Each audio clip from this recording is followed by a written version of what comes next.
of Iron. I'm Jon Andersen.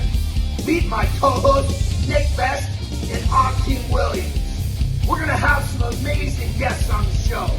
Buckle up tight, because we're going to be talking about the shit you're not supposed to be talking about. We're going to be discussing anything and everything it takes to become a Legend of Iron.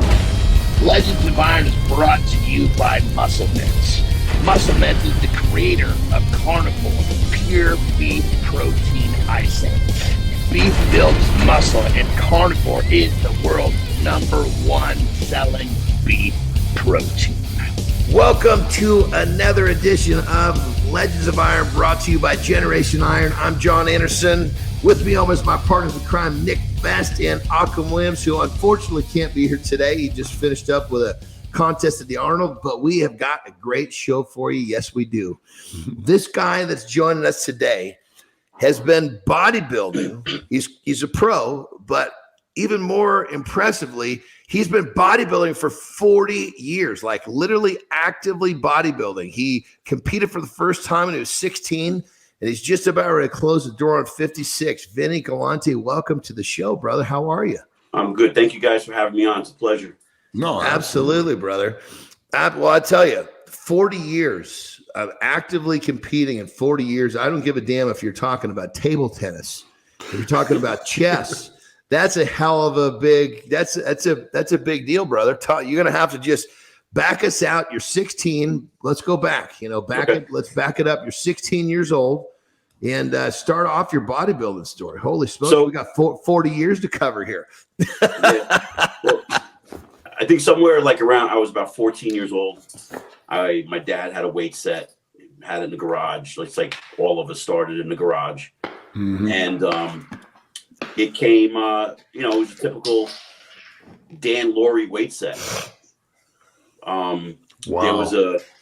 I grew up in Jersey City, New Jersey, and there was a store on the other side of town that sold all the weight stuff. It was like old school, like gym equipment store. And my dad went in there, got me, I think it was, I want to say a 210 pound set. I was 14 years old, and it came with a poster on one side. It was Arnold. And the other side, it was Frank Zane. And no shit. Yeah, wow. I looked at both sides, and guess who do you think I put up? Not Arnold. I put up Frank Zane. I said, I knew right away. I had that stature. I was skinny. I wasn't a tall guy. I was probably the shortest one in my family, and I kind of knew like I was gravitating towards Frank Zane kind of physique. Did you take well to lifting weights? I mean, did you respond really well early on, or was it just more of like, God, I really like this poster I hung on my wall, and I'm just going to start grinding? Or were you like responding really well? In a weird way, it was what I was meant to do. Once I opened that whole box up and put the weight set together, the smell of the weights, it just bit me, Yeah. So, I mean, you guys, you can understand that. It was using those. You remember it had the little red clamp with a little metal thing that would tie. It would lock everything in. Yeah. And one day I was doing flies or dumbbell presses. I can't remember. It fell off and smashed me in the face. And my father got rid of the whole set and replaced it. Now, don't laugh. We replaced it with a solo flex machine. Yeah. Sorry. Yeah, no.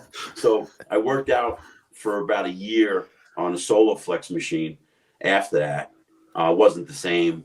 And I found out that my next door neighbor was the uncle to Billy Schultz, who owned Billy's bodybuilding gym in Bayonne, which was just a bus ride away.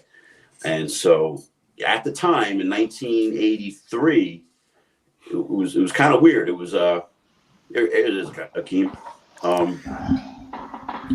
There he is. Ox joining the show here. Right on. I gotta make the bodybuilding appearance. I was gonna say, yeah, we were, but actually we got a sneak peek. Vinny said that when you guys were in the gym that you dinged your shoulder a little. Oh, there you go, dropped out. Where'd he go? I love it. He's gonna love the fact that we got some inside scoop on before he even showed up today. No, maybe he's mad at me. I don't know. I don't want to get him more pissed off. No, I don't think it's possible to upset Akim. I've never seen him do anything but smile. Yep, I know. Always in a good mood.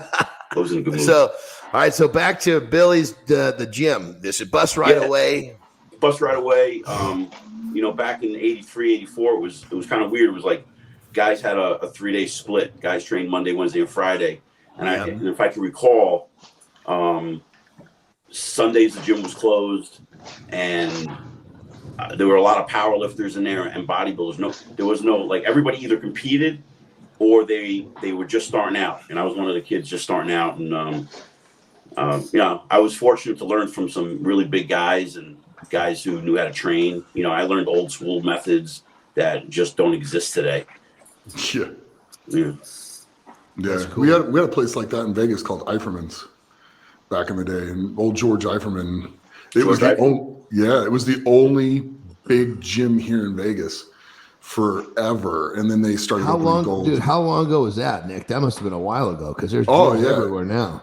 Yeah, we're talking the thing. It was going probably maybe even in the 60s, but I mean, I graduated high school in 86, and I'd come back from college and train in there all the way through into the 90s, and I think it went out sometime in the 90s or early 2000s is when it closed. Cool. Wow. But they didn't have air conditioning. So there we go. Especially in Vegas. Holy shit. Yeah, there was a cold plunge in the men's locker room, so you could go in there and jump in there, cool off, and go back out and train. Yeah. So Vinny, you're talking about some of this old school stuff like we're talking about. I love it. Like with Nick's is talking about in Vegas. I love these old school vibes. You're talking about learning some stuff from the old school. Share some of that stuff with us because, I mean, really, let me think about it. You're 56 years old. I'm 51. Nick's in between us somewhere. I always forget. I'm 54. 54. Okay. I'll be 55 this year though, but it's okay. So, but the point is, there's not that many of us left that actually trained in that era. So, share some of that stuff with us, brother. So, like for instance, like I see like a lot of guys just go right into a movement, have no mind muscle connection, just do the exercise. Akim sees it down in stronger shape. A lot of young guys will just start pounding away. I remember, I'll give you an example.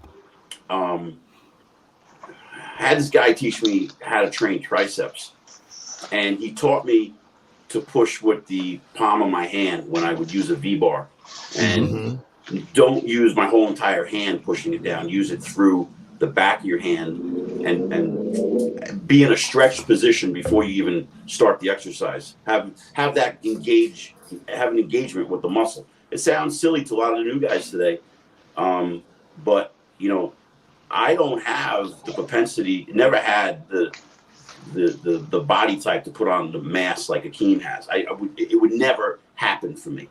I could take all the drugs in the world, and that wouldn't happen. I knew that, and trust me, I tried. Back in '96, I tried. I can tell you that story, but it just didn't work, and I knew that.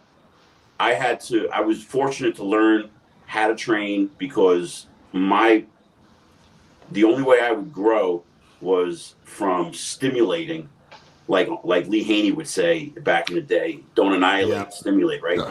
And I took that, I took that very serious. I take my training very serious, and I appreciate the fact that I could train alongside guys like Akim and get motivated and inspired to see what they're doing.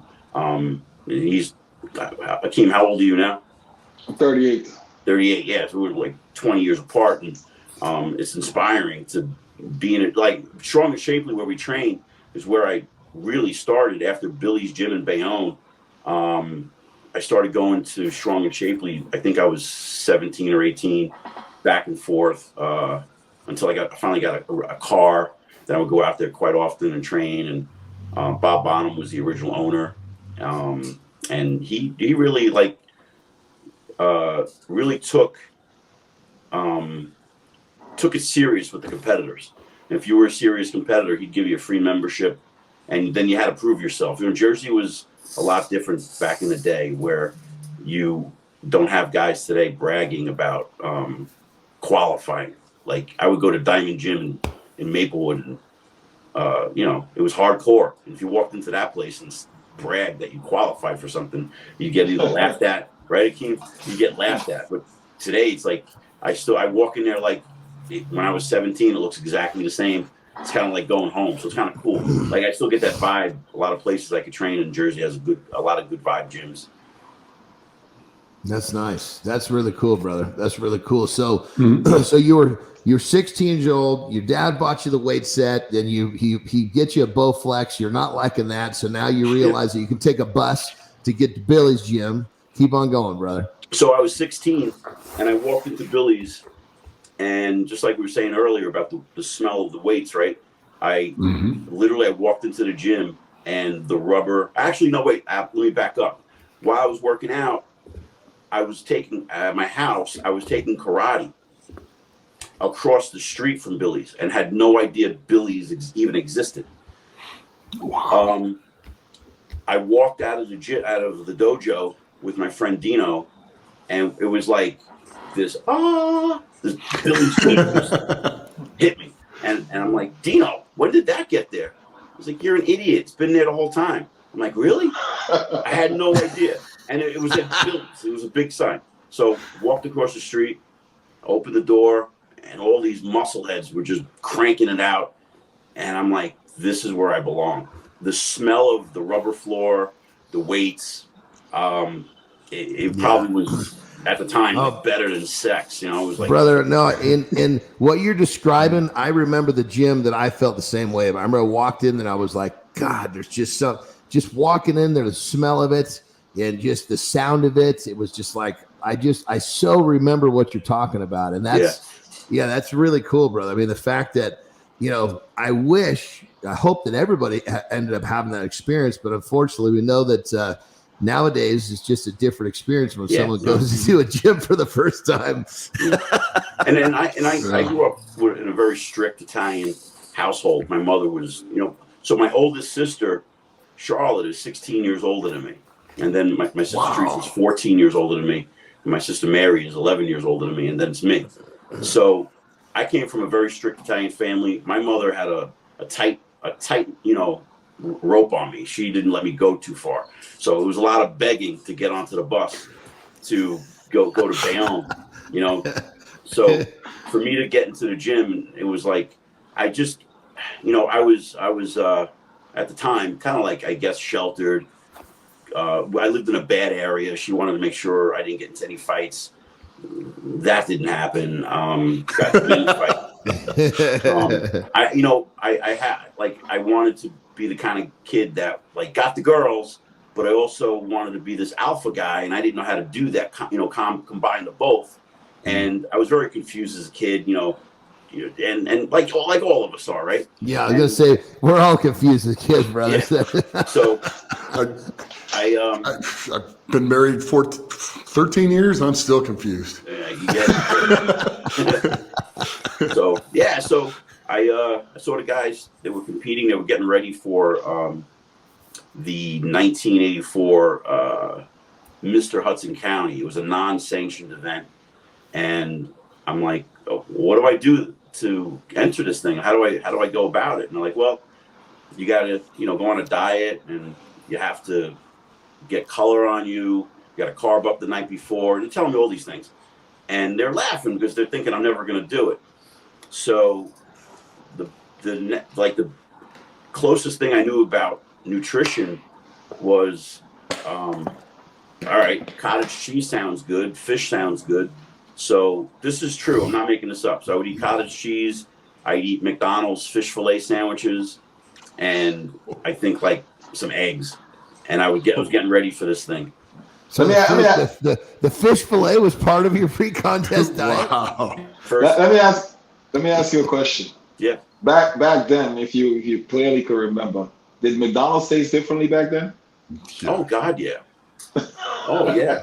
What was it? What did you say, Ak? What was the question? I didn't. Back in 1984, I'm asking him if McDonald's tastes differently back then. Oh yeah. Oh, I'm sure it did. Oh, Jesus Christ. Yeah. Oh, yeah. So I got ready. Foods.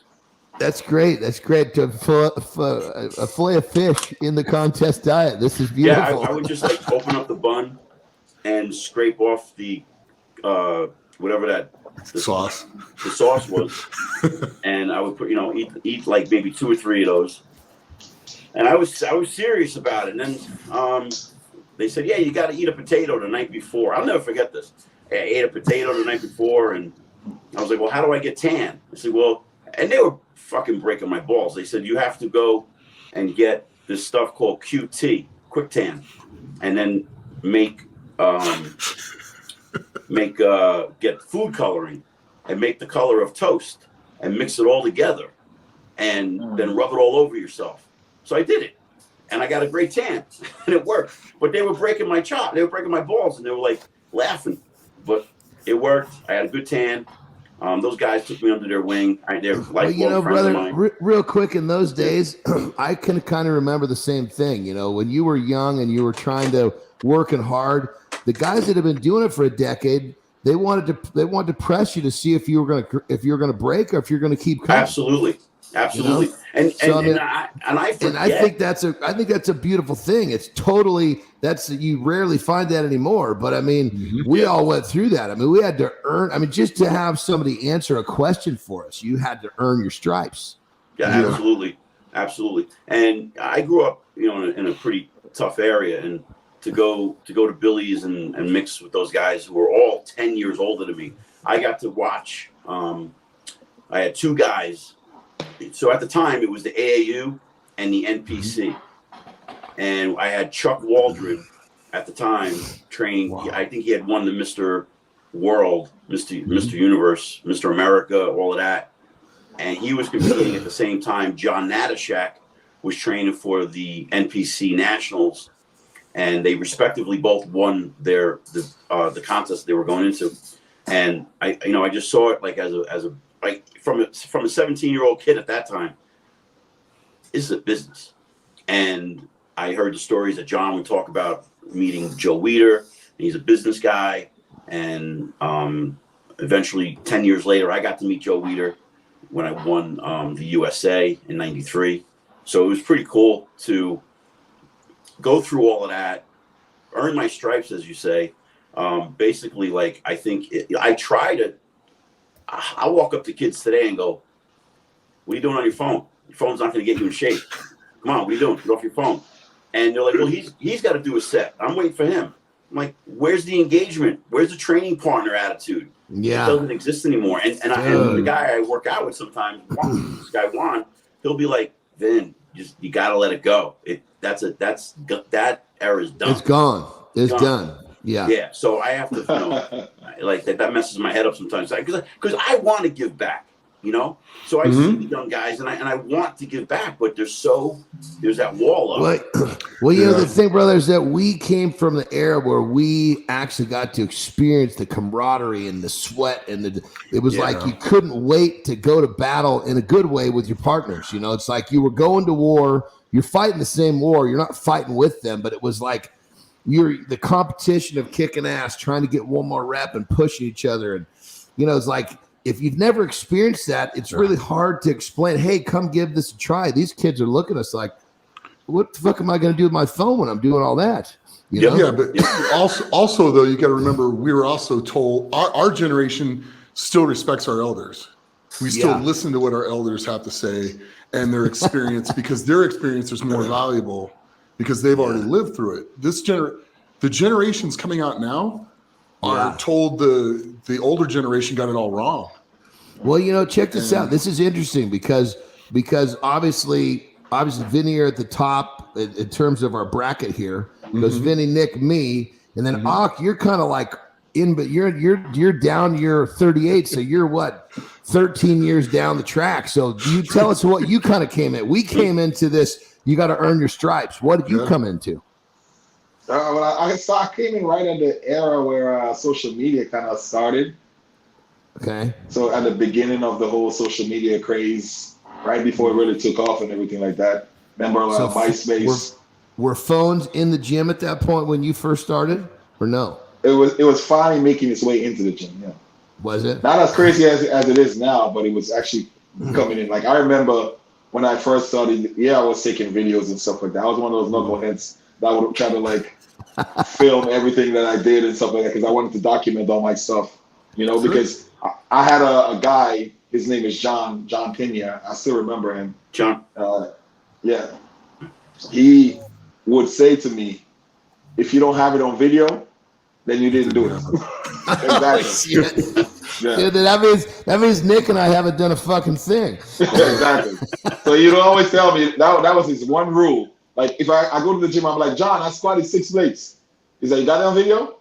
Nope. Well, you didn't do that. Oh my God, that's insane. I got a few of the old things on 8mm somewhere. But I gotta convert that over. No, I mean, literally, I have some stuff on fucking VHS. I have stuff on. It's like a tape like this fucking big. Like the kids, they don't even know what a VHS is. You know? Right. What were you saying, Vinny? Go ahead. Sorry. I was going to say that, like the era that I also like. It also, like, I never was a strong guy. I was never a guy who was going to squat 6 plates. It was a good day if I was squatting 405, but I had the common sense and the confidence to know what my abilities were when I was coming up. I would challenge myself, but I also knew that my bone structure wasn't going to handle a lot of weight. I saw the guys that were powerlifters and weightlifters. I was taught live and die in the power rack, and the bodybuilders taught me how to diet. And so I got best of both worlds. Yeah. I knew that high reps always worked for me. And I always had this, I knew that when I would diet for a contest is when I made my best gains. And in the off season, I actually became smaller and chubbier. And yeah, it was like weird. But when I would diet and have a smaller waist and eating cleaner, that's when I would grow. And I had to get around that because I wanted to be big. I wanted to like grow. And it wasn't going in that direction. But I started learning I remember I used Vinny to back that up. I remember guys that had that same call it syndrome, if you will. It's because their off season, they didn't put enough attention into their off-season diets, and the nutrient value was lower, so they ended up getting chubbier and losing mass because their protein would drop as they would be eating other, shittier foods. Then when you diet, the protein goes back up, and you actually start getting, bigger and stronger. So that's kind of the. And maybe that was me. I don't know. Maybe that was me. But I just knew that at the end of the day, that jack dude was going to be the same as me on contest day in the sense of size wise. So when I saw years ago, I was guest posing at the Southern States. I think it was 1997. I think it was 97. And it was 11 weeks before the Mr. Olympia, and Kevin Levrone and I were in the lobby, and Kevin was probably 205 pounds, 11 weeks out from the Olympia. And I thought Kevin was emceeing the show. And he's like, yeah, we'll help each other pump up. I'm like, what do you mean? He's like, I'm guest posing with you tonight. I said, you mean I'm guest posing with you? Because he's Kevin Levrone. So we get out. I'm pumping up, and I'm like feeling great about myself because I'm bigger than Kevin, right? And then 11 weeks later, the guy's coming into the Olympia taking second to Dorian at 242 pounds. Oh, how did he do that? And I talked to him, and he just had so much confidence in himself to know that all those years of training, it's still there.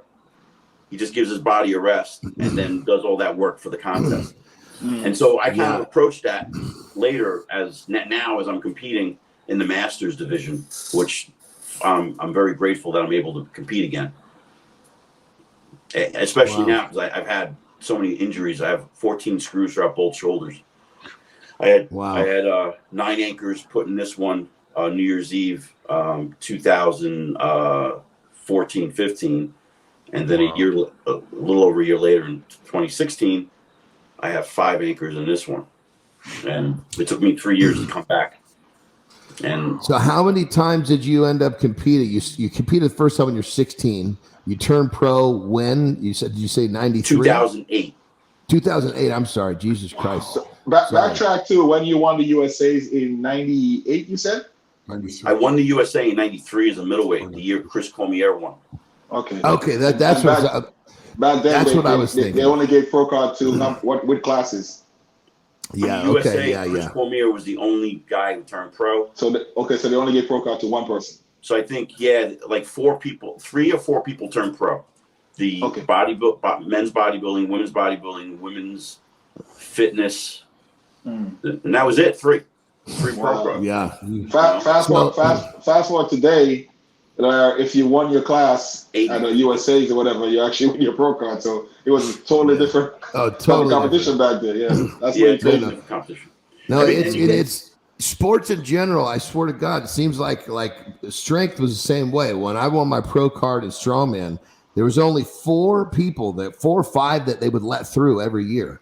Yeah. Now, fuck man, there's 4 or 5 that come through in a contest. Same thing when I was bodybuilding.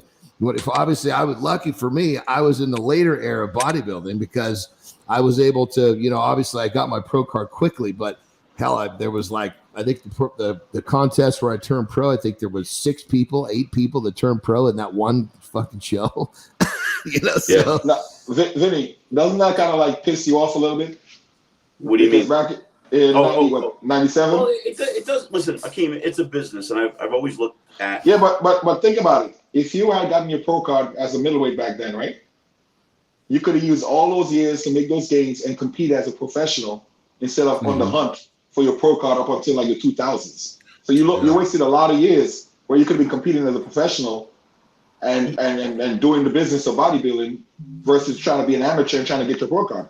So I have thought of that, and I think of it this way: if I did turn pro in '93, my career probably would have ended in 2000 sometime, and this podcast would never happen with me. No, be serious. Well, explain that thought process, brother. Why would your career ended so much faster? I don't mean it. So because I looked at bodybuilding as a business, and so what I did was in 1992, I won the Junior USA, and my goal was, if I'm not going to get a pro card. See, we didn't think of pro cards back then. It was we want to win the Nationals, we want to win the USA, and if you became a professional, it was I want to go into the Night of the Champions, I want to go to Olympia and things like that. Yeah. And that was we respected it so much. It didn't even come out of our mouths to say I want to become an IFBB pro. Okay. Yeah. So it's so watered down today. So I get pissed off when I hear a guy go, "Yeah, I'm going to compete next year and then get my pro card." Fuck you. Yeah. What are you, an asshole? Come on, man. So yeah. So what I did was in '92 when I won the Junior USA, I put a packet together, and I went to Kinko's or a store like that at Kinko's, and I made this packet, put all my pictures, my titles, and I looked through Muscle and Fitness, Flex Magazine, Iron Man, every magazine. And I looked at everybody under the editor's list, and I mailed this to them over and over and over again throughout the year. Nobody responded. Nobody ever sent the letter back to say, "Thank you, we got it. We'd love to do a photo shoot." Nothing happened. And I remember my mother saying, "You just wasted $1,000." I'm like, "No, I didn't. I invested $1,000. It's going to pay off." Yes. So when I went to the USA in '93, which happened to be in California at Gold's Gym, where everybody was training, and the Civic Center was where the contest was in Santa Monica. I won the class, which was great. But then all the photographers were like, "Hey, that's the fucking idiot that's been sending us letters every fucking 3." And it was that's the way they were like, "Are you the fucking guy who's been sending me letters?" I'm like, "Yep." So I was booked with photo shoots from literally Saturday night when I walked off stage to Tuesday night. It's fucking perfect. Nice. right? That's beautiful, And brother. So that $1,000 paid off.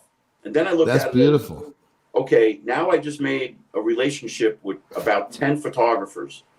4 of them I shot with, and the others I made appointments with later on in the year. I went back to California, did some more shoots. And I thought, okay, so Akim, you know, like today, if you hire a photographer, you got to pay out of your pocket to do that photo shoot. Where, like, we lost them. So back then it was you did a photo shoot with the photographer. They in return tried to sell to the magazine, and if it got into the magazine, you're getting publicity. So I looked at it as an investment in my career. So I'm gonna plug away and train for the Nationals, and I'm gonna try to win.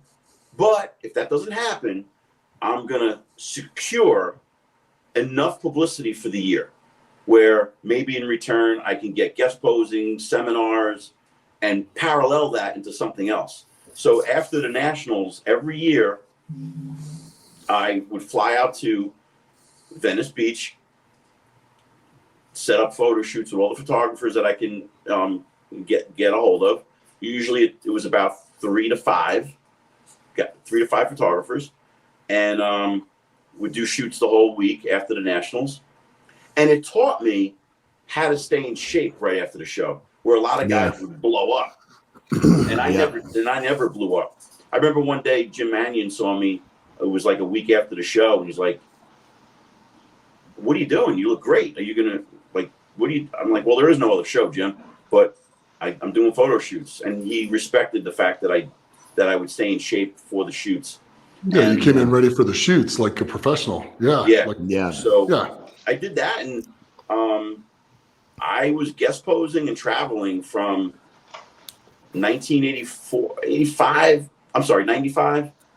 to about 2005 for about a good 10-year period. Well, you know, in those days, I mean, literally, it was so difficult to get a pro card. You had top amateurs that were covers of magazines that were making great money, guest posing and doing appearances. So it was, to a certain extent, you took that, you played that role without a pro card pretty fucking well, brother. Yeah, I had a contract with Universal Nutrition for 18 years, and I got to be with the animal crew, even though I wasn't on that side of the business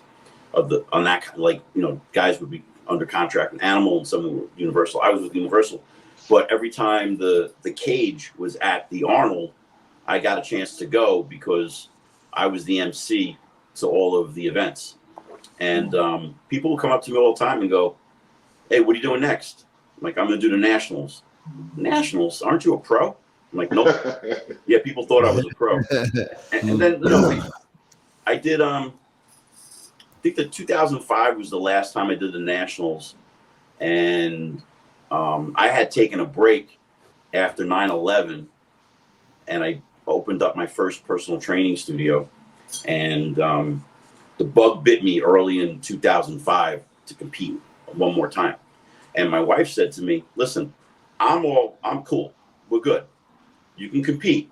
I've never put any pressure on you to not compete or have any timeline. But if you don't crack the top 5, you haven't been on stage in 5 years. If you don't crack the top 5, you promise me you're done." I said, "I promise."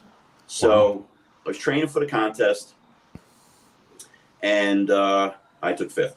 I took 5th place, and I didn't have any interest in 2006 to compete because I just didn't want to do it. I was focused on my business, and things were going well with that. And then 2007, because now we're getting close to you winning your pro card, so keep this timeline going. Yeah, so 2007, I was 40, and I decided, let me give this Masters Nationals a shot and see if I can, maybe get my pro card there. And I was thinking the timeline, now the clock is ticking. I'm 40, I don't have it, and maybe this is never going to happen. And I was okay with that because I had such a good career with all of the exposure and publicity and traveling around the world and training alongside other pros and just doing what pros do, except I didn't have IFBB next to my name. So as I was training for the contest, I was feeling lethargic. I was feeling something was wrong, and I'm too stubborn to stop. I just won't stop. I'll go through with it. Even if I know I'm looking like shit, if I made a commitment, I'm making that commitment to the end. Mm-hmm. And I ended up taking second place in the light heavyweight class. I looked okay, but I was hard as nails and ripped and dry. And 2 hours later, I was holding water, and I couldn't figure out what the hell was going on. Like, what? I wasn't changing anything. I wasn't manipulating sodium. I wasn't carb depleting. I wasn't doing anything to make that drastic change. So the show's over. I go home. I'm not feeling good, and I got this massive headache. And the next day, I realized my whole face was paralyzed, and I was brushing my teeth. Oh, Jesus Christ! Yeah, I had Bell's palsy, and it turned out that it was I actually had Lyme disease, and I didn't know. Wow. Yeah. So a few months before, I saw the circle under my armpit, but I thought it was from shaving. I thought it was an ingrown hair, and I would take my dog up to a reservation where I live, and that's how I got the tick bite. Yeah. And yeah, so that sucked, and I had to go through all of that, and so then I got my health back, and so let me train for the Masters Nationals in 2008, and I'm gonna do the best I can. I want to just rock this show and go to the Nationals in November. And if I don't win, I'm going to call it a career. I was very happy. I was actually in a good place. And now this goes back to the mindset of the 80s and 90s. As I was saying to you earlier, Akim, it wasn't like training for an IFBB pro card. It was training for the Nationals. We had a lot of respect for the title, for the USA. And so when I went to the Masters Nationals, my mindset was, I'm going to do the best I can. I want to look amazing so they remember me in the Nationals. Oh, I win the overall, and I get a pro card. And I remember Steve Weinberger coming up to me going, duplicate this. Step on stage next year. And I was like, no, Steve, I'm doing the Nationals in November. I said, no. You have your pro card. You're a pro, then. No, Steve, I go, wait, what are you talking about? And it just didn't hit me.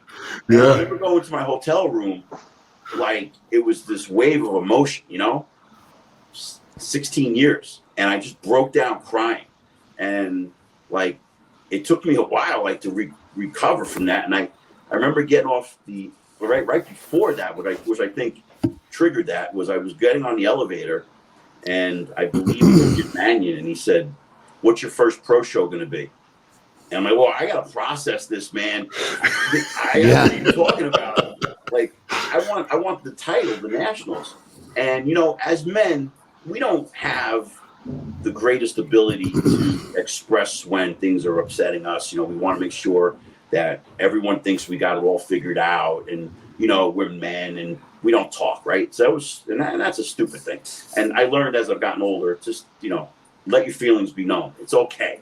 So I had a hard time dealing with turning professional at the Masters Nationals. And I actually thought in my own head at the time that my peers were making fun of me for turning pro, not in the Nationals. Okay. And it fucking ate at me. And I don't think that I gave it that 100% into my first pro shows, because I felt like I didn't belong there. I felt like I took a back door to get there, and I was embarrassed, and I was making it all up in my head. I was making it up and just recently I just posted, somebody sent me the pose down of the Masters Nationals in 2008, and I actually kind of like got a little teary-eyed, because I'm like, what an asshole I was at the time, thinking I didn't deserve being a pro, because I beat guys who were in the Nationals for years with me. And I see the condition I was in, and man, if I just listened to Steve Weinberger and duplicated that and forgot pro card, how I got the pro card, whatever, and maybe I would have done had a better career at that time. So I entered the New York Pro in 2009, and I looked good. I looked really good, but I took 7th, and to me that was like failure. I took 7th. I'm not in the top 3 or top 5 in the New York Pro, and I had these fantasies as a kid, like to be on stage at the New York the night of the champions, and now we don't have that anymore, and it's the New York Pro, same title, but it was different, and I was having a hard time processing everything, and I didn't realize, well, like 3 guys ahead of me were in the Olympia last year in the top 5. And I'm like, I'm not looking at that. I'm looking as I took 7th, because I'm so hard on myself, and I'm a quiet guy, and people don't realize like the shit that just goes on in my head. Like I'm still that guy sometimes. Like I wonder if people are talking about me. I'm better at it now, but I had a hard time coming around to, okay, I'm gonna really attack this Masters division now. I'm gonna go full force. I would love to do a 212 show again. I would love to do that, because in 2000, because it just kept spiraling out of control. Every contest I did, I thought I was trying harder, but I really wasn't. I was really sabotaging myself to fulfill the prophecy of people talking shit about it, if that makes any sense. Because it really wasn't, it didn't exist. Nobody cared how I turned pro. Nobody cared about anything else except what they did. You know, brother, I was going to say that's it. But nobody fucking watches. We all think, oh, everybody's watching. Nobody's fucking watching us. Everybody's more concerned what the fuck they're doing for themselves. Yeah. Yeah. And it's even, I mean, even if you get like the most, like I heard, John. Yeah. You can't say that, because John Meadows was watching you when you turned pro. Yeah. Very true. Meadows and I, we made amends on that one. But I mean, it's so true, because I mean, even like the top of the top in terms of famous people, they'll even say, look, nobody's fucking watching my every move. Everybody's worried about themselves, especially in today's world. There's so much going on. Yeah. Holy shit. So, but it's easy to think that way for sure, brother. I totally get it, Yeah. So, but now, back in 2017, I started my comeback, and it was after my shoulder surgeries. The bug bit me again. I was like, there's only one way I know how to get in shape, and it's to train for a show. And so I probably rushed it a little bit, but that's okay, because it was a learning process, and it was one thing led to another.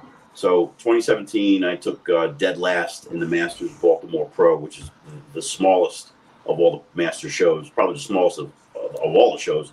And that was embarrassing. And then I did it again the next year and took dead last again. And I'm like, all right, what am I doing wrong here? And that was the first time that I put everything aside and said, I don't know what I'm doing, and I need help. And that's the first time I ever thought like that in my career. And so a chain of events happened. When I got back from Baltimore that weekend in 2018, I'm a Dallas Cowboy fan, and at the time couldn't stand Tom Brady and the Patriots. And they were playing that. I think they were playing that night, and they did this little clip on Tom Brady. And going back to what you were saying earlier about eating in the off season and making progress, Tom Brady was saying the amount of effort he puts into his off season, and that resonated. That just hit me, and I'm like, well, maybe I'm not giving myself a good enough off season. How do I have a better off season? And at the time, people were talking about recovery work and doing massages and cupping, and I'm like, and ice baths and you name it, right? So I'm like, all right, how do I incorporate all of this stuff to recover? How do I get bigger again? How do I train around having 14 screws in my shoulders? And how do I get to the next contest? And I want to crush my next contest. I don't want to just win it. I want to crush it. So at first I started like thinking about, okay, what kind of program do I want? And the first thing that I thought of was, what did I do in powerlifting? And the way bodybuilding, we just go and train, and there's really not many systems out there. Today there are coaches out there that have programs, but a couple of years ago it didn't really exist, and if they did, I didn't know about it. So I went back to what I learned in powerlifting and how I would implement just increasing the weight each week.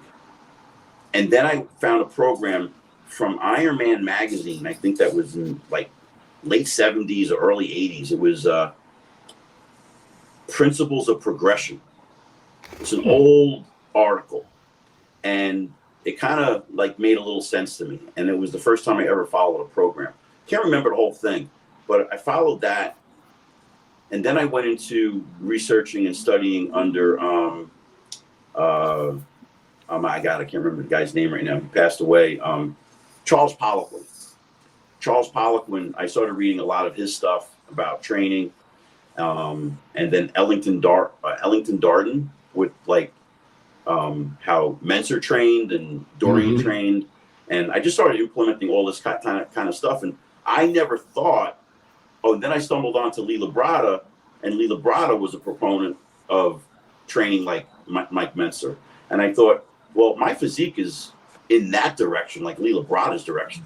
So let me try this, doing like a 5x5 program, 5-3-1 programs from powerlifting. And I started doing all this stuff where, okay, I can't lift heavy, but if I can lift 10 pounds heavier, and 10 pounds heavier, it adds up. And that's what I started doing. And my mass came back, everything came back. And I had a good showing at the Masters for Pro in 2019. And it was weird because I wasn't training like a bodybuilder. I have morphed into this power building thing that I couldn't even tell you what the hell I was doing, but it was low sets. It was working. And I win the over 50. So I said to my wife at the time, I go, hey, because our printer broke. I said, I'm going to email you the contract. She calls me. She goes, you emailed me the 50 and the 40. I said, yeah, I got to win both of them. She's like, well, you think you want to do that? Because you just took dead last the last 2 years. I'm like, oh, thanks for the confidence, man. So I went in, and I saw all the guys that I possibly thought was going to compete in it. And that just motivated me. I knew the condition I needed to be in. And just prior to starting prep, somebody said to me, how are you going to approach this with your diet? Like, what are you going to come in at? What weight? And I thought, I've always looked my best as a light heavyweight, anywhere between 195 and 198 pounds. That's my best. So that was my goal. I pretended there was a weight class, and I aimed for 198 and a quarter. And I think I competed at around 196 or 7. And I ended up winning the 50 and the 40. And It was a great night. And I really thought I would get back on stage at the New York Pro. But then we got hit with, the coronavirus, and the world got shut down. And I never thought like I would have this resurge and, a career rekindled in the Masters. I never, that wasn't the direction I wanted to go in. I wanted to do a 212, the New York Pro, and really just call it a day. I didn't think there was any more life in me. I didn't think there was anywhere to go. So the world shuts down, and I started again applying everything I learned with all these training methods. I started falling into this, and I think, and I swear to God, I didn't take it from John Meadows. I just developed it on my own. I think he does 4 reps, and then an all-out set. I was doing 5 reps, and somebody says, "Oh, you're doing Meadows' program." I'm like, "No, I just made this up," and they didn't believe me. And I was like, "No, I would never do that. I wouldn't say I'm not doing somebody's program if I was." So I find for me, 5 reps and increasing the weight each set gets me to use a weight I really have never used before. Mm-hmm. And then it gives me the opportunity then to go to failure for a set or two. I'm probably doing, I guess you call them feeder sets, and then a top set. And then I had the whole year to have that great off season. I came back in the Masters Baltimore Pro. I thought I got to go back there and redeem myself. God bless you. Sorry. And I ended up winning the 50, the 40, and the 35 that night, all three. Nice. And then I went to the Masters Legion, and I took second in the 212 Masters to Rusty Jeffers. He was a great competitor. And then right after the Masters Pittsburgh Pro, I went to the Hurricane Pro, and I won the 50 there, and I took third in the over 40. And then I got a couple. What else did I won a couple more. I got 8 in total. And now hopefully I get invited to the Masters Olympia. Which would be pretty cool. We find out in 6 weeks from tonight. Right on, brother. Right on. Very cool. Yeah. Very cool. Well, that's a great bodybuilding story right there. You know? Listen, man, before my feet hit the floor every morning, and this is true, I'm excited knowing I'm going to train. And you got to be that way to, accomplish goals and trust me, sometimes I wish I wish I was that guy that just went to work and came into the gym and had a bullshit workout sometimes and joked around with their friends, but that's not me. I don't know if I could even do that even if I was retired, the going to you know what kills it for me, brother, is the going to work part. That's the part that stops it. If as soon as that part came out of your mouth, I was like, no, I don't want whatever comes along with that. I don't want it. Well, you know what I mean. I got you. Yeah, I don't know. I worked a lot of years and with the beer companies and stuff, and I still went to the gym and just went after it. I just didn't care. Oh yeah, no, brother. I'm not saying that's not possible. I was just saying the going to work part that's the part that killed the rest of the statement for me. I find it funny when guys today, we'll talk about they need a GoFundMe page to train for a show or what all that shit, right? Jesus I'm like, Christ. what are you talking about? Well, when I competed in the 93 USA, I worked for the Jersey City Parking Authority in Jersey City, and I used a jackhammer and installed parking meters while I was dieting for the contest. So I just don't understand the work ethic, the mindset today, because when I don't complain. I don't know the my pain tolerance is so stupid that sometimes I don't know if I should be stopping or not. Sometimes. Yeah, I get that. I think you guys can relate to what I'm talking about. Yeah, 100%. 100%. I thrive on if somebody calls me out, in the gym kind of setting. If you tell me you ain't gonna do that, or you got 2. If you're doing a set, you got 2 more, 3 more. I'm gonna do 5 more. Hang on, watch this. Exactly. Yeah. I enjoy it. I enjoy, I wish bodybuilding was a team sport sometimes because I like that camaraderie. But at the same time, back in the day, that's kind of what it was like. That's what we were talking about in the old school gyms. Even though it's an individual sport, we were all there on the same team. You know what I mean? But I find it funny. I work at a gym that there's probably a good handful of competitors, and they don't know each other. None of them talk to each other. They look at each other they look at each other like they're getting ready for an MMA event. They want to. That's how you learn.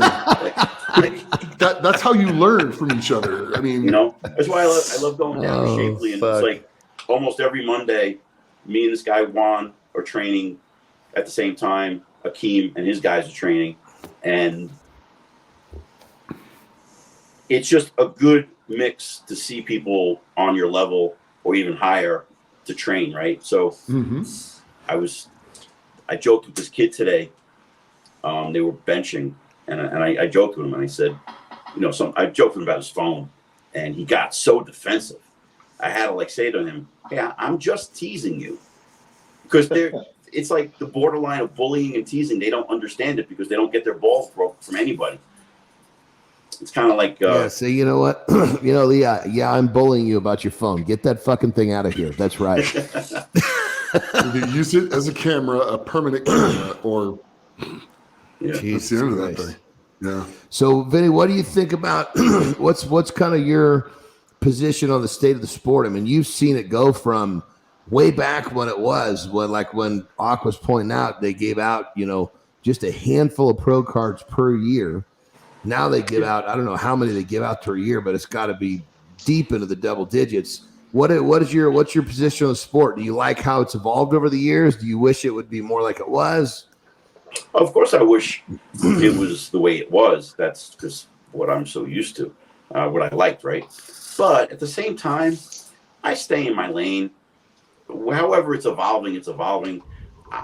Whatever I do for a prep, that's not going to change. And I can't really, I don't have any control of what that side of the fence does. So I don't really care. Let them do what they're doing. It's a business, and I just control what I could do. I don't pay too much. I don't put too much stock into it because the only thing what annoys me is the athletes who think they're.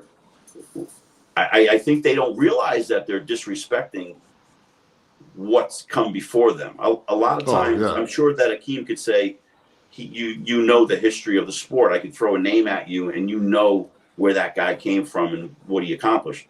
And a lot of guys today have no idea. If I said Joe Weider, no idea. No one even know who Joe Weider is. And that's the name that everybody should know.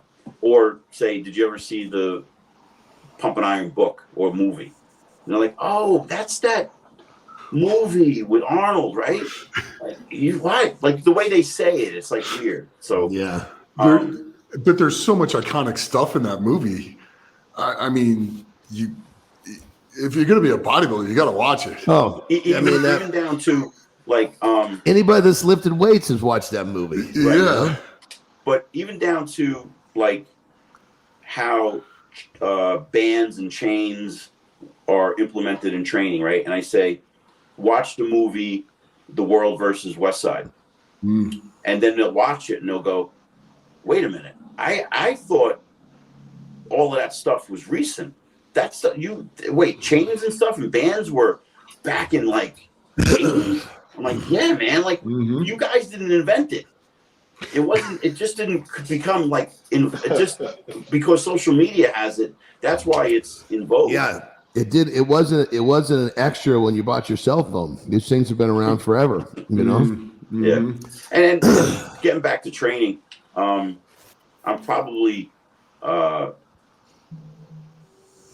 gone full circle with realizing what really works for me, which I should have been doing 30 years ago.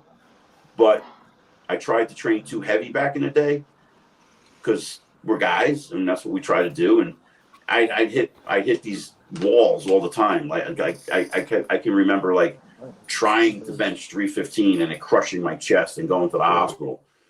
And that's a serious story. I went to the hospital because I wanted to bench 315, and luckily I didn't tear my pec off. Tried squatting 6 plates one time. Like I could do this, and got pinned in it. But the thing is, like that stuff is kind of like if someone's never understood what it's like to be punched in the face, they don't know. Yeah, I don't know how to explain what I'm saying, but like you going into a fist fight, getting punched in the face, there's a certain character about you.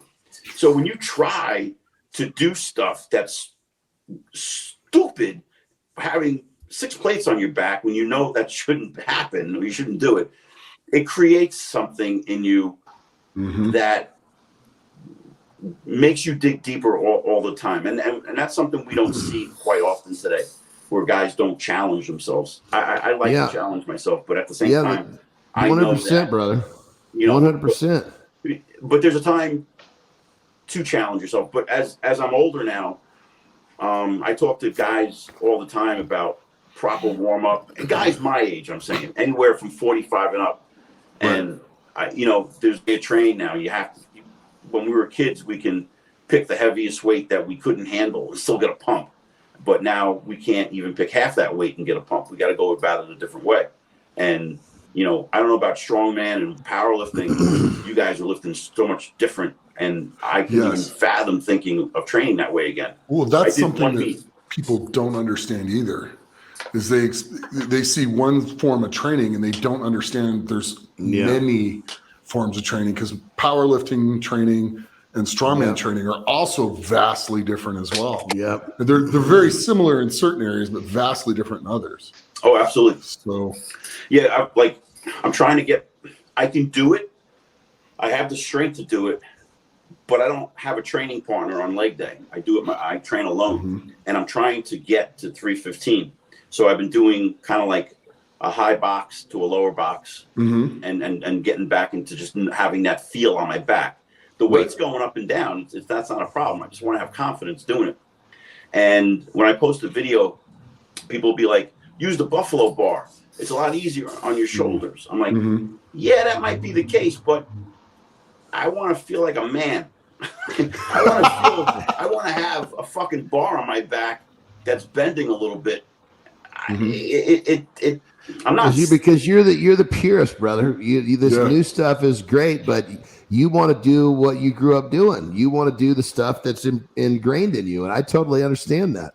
I don't want to do 315 with a buffalo bar, right? Yeah, and that's going to be easy. I want to do 315 and make it challenging, you know, and just, you know, don't pick the easiest path to reach the goal. Follow through with the goal the way you set out to do it.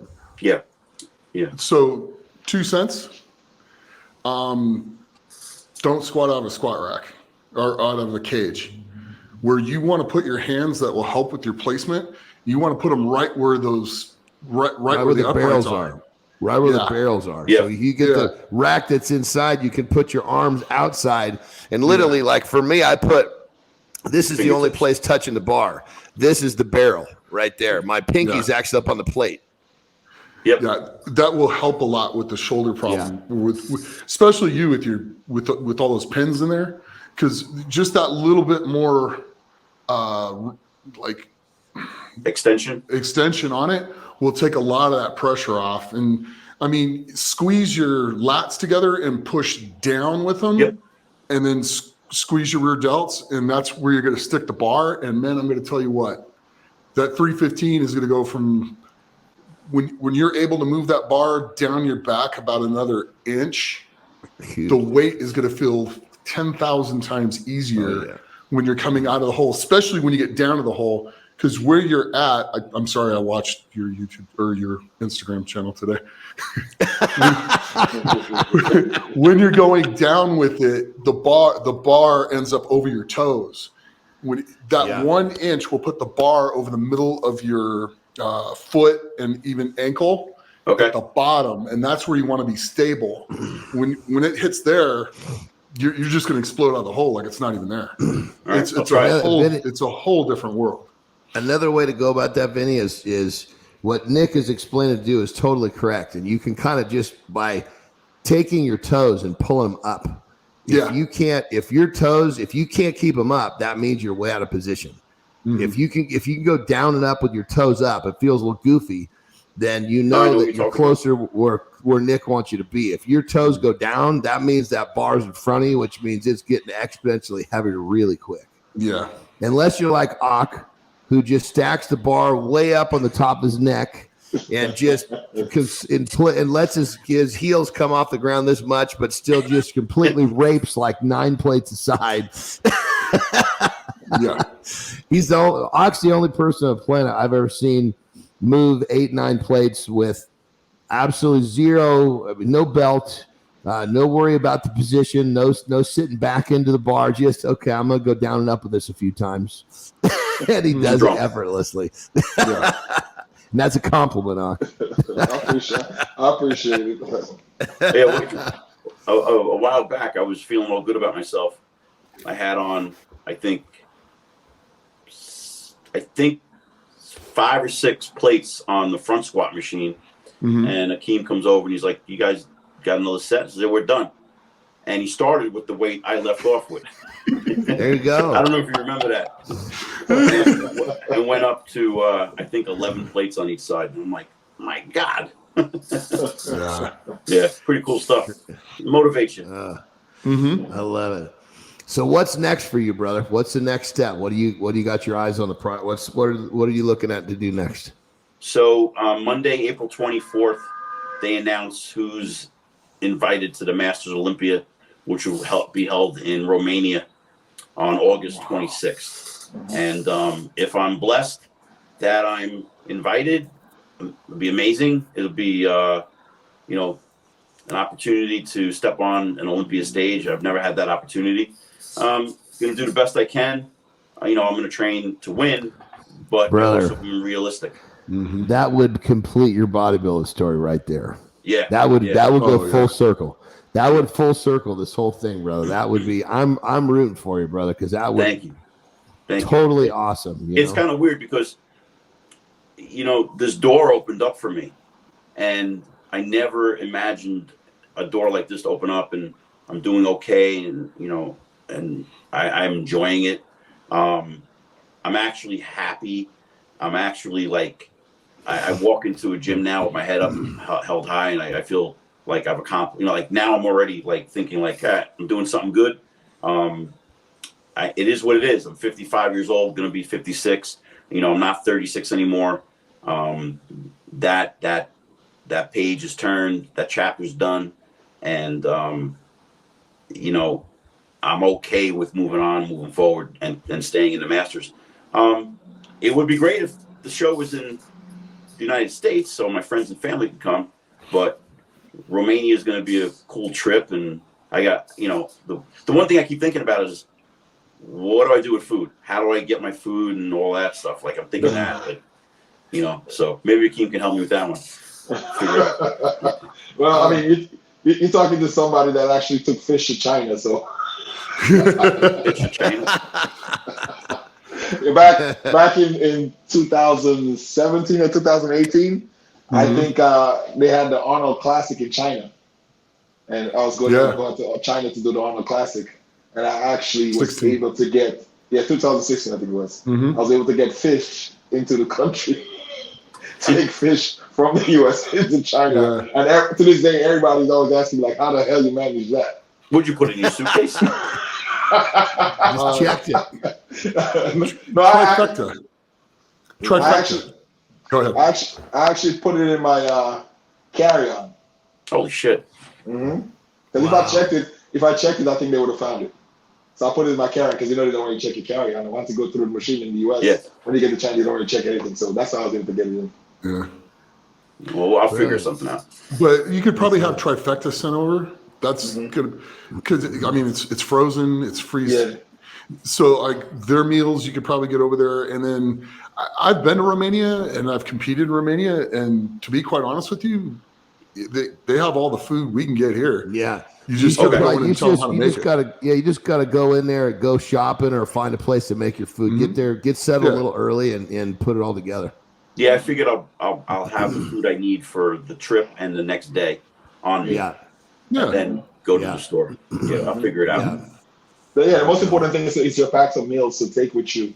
That way you're not starving on that long plane ride over there and stuff like that. Yeah. But once I already booked an Airbnb for a week before. So I'm going to fly out the Friday night a week before. So that way I'm there on Saturday morning, a week out, and get acclimated to the time zone, to change, go to the gym, train. And the plane flight, because the plane flight will mess it up pretty good too. Yeah. So I love it, brother. You've already got your plans made. Now we know. Now we really got to get that. We need that answer to be yes. Let's go, brother. Yeah. Let's do it. We'll see it. I'll see on April 24th. I hope they let us know, like, all the particulars, because right now we don't really know much. We don't know, does invite mean our airfare is going to be paid for, hotel? What does invite mean? We don't know. We don't know anything. So everyone's biting their nails and just waiting for the 24th, because a lot of guys, Masters guys, will reach out to me and ask me if I heard anything, or and I'm like, no, I don't know anything, bro. I'm just like you. I'm in the dark. We're gonna know when it's announced on Instagram or an email, I guess. So right on. Yeah, so I'm excited. And well, very cool, brother. That is, I mean, I'm so pulling for you because if literally after 40 years of bodybuilding, finally ending up on the Olympia stage, that's the ending to the story we need for you. That's totally awesome. You know? That'd be great. I'm looking forward to it if it happens. So that's it. Well, brother, we want to thank you for taking the time to come on with us, man. You were gracious to give us over an hour of your time today. We really appreciate it. Before we wrap this baby up, Nick or Ak, you got anything for Vinny before we wrap it up? Nah, man. I mean, my connection was pretty bad today. I don't know what's going on with my connection. You guys lost me a few times, but it's been a pleasure. You know, I'm seeing you in Sean and Shapely all the time, so I'm gonna be keeping track of your progress, and you know, whenever you need my help for a spot or whatever, I'm there for you, bro. Oh, thank you. I definitely hope you get that invite to the Masters Olympia, and I know you're gonna kick some ass. Thank you. Appreciate it. I wish you nothing but the best of luck, and I'm going to tell you right now, winning that Masters title is absolutely amazing. It really is, because I did World's Strongest Man 10 times. I made the finals twice, but I won the Masters Olympia, and it is just the icing on the cake. When I won Masters World's Strongest Man, it was like winning the whole thing. So you're gonna get it. You're gonna win it, and it's gonna be fun to watch. Thank you. Yeah, I'm gonna do my best. I'm gonna train like I'm training to win. And that's it. Yeah, that's it. Nothing else than that.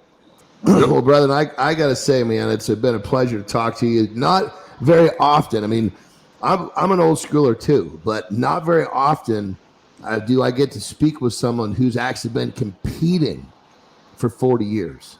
So, brother, I got to say, you know, for all of our listeners out there, if Vinny doesn't inspire you to become consistent, I don't know we'll ever have another human being on this show who's actually been competing for 40 years. So, for all of you watching and listening, thank you again for tuning in. Thank you for watching. Thank you for listening. If Vinny is not going to spark something in you to be consistent, I don't know who the hell will. We will see you next time. Thank you. Legends of Iron is brought to you by Muscle Mix. It's time to stop around. You want to build some muscle? You want to build some serious muscle? Well, guess what? Beef builds muscle. RTD, carnivore, ready to drink, lactose free, tastes great. You want to build some muscle? You better start eating some beef. Beef up with Carnivore RTD. 40 grams of protein, 0 fat, 0 sugar, 0 lactose. What the are you waiting for? Get yours today.